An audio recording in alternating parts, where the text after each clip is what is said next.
നമ്മുടെ നാടൻ കാന്താരി പൊടി ഞാൻ ഇച്ചിരി ഇടുന്നുണ്ട്. ഇത്തിരി കട്ട തൈര് ഒഴിച്ചു കൊടുക്കാം. ആവശ്യത്തിന് ഉപ്പിട്ട് കൊടുക്കാം. നാരങ്ങയുടെ നീരൊഴിച്ചു കൊടുക്കാം. നന്നായിട്ട് മിക്സ് ചെയ്യാം. വൃത്തിയാക്കി വെച്ചേക്കുന്ന ചിക്കൻ ഇതിനകത്തോട്ട് ഇട്ടിട്ട് നന്നായിട്ടൊന്ന് മാരിനേറ്റ് ചെയ്യാം.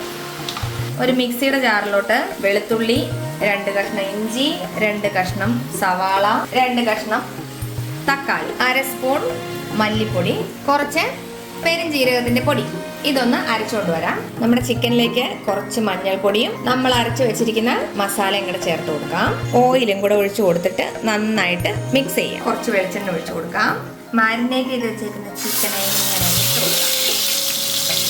നല്ല കാന്താരി കനല് നമുക്കൊരു പാത്രത്തിൽ വെക്കാം. ഇത്തിരി വെളിച്ചെണ്ണ ഒഴിച്ചു കൊടുക്കാം. അടച്ച് 1 മിനിറ്റ് വെക്കാം. അപ്പൊ ദേ നമ്മുടെ കാന്താരി അൽഫാം നല്ല സെറ്റ് ആയിട്ടുണ്ട് കേട്ടോ.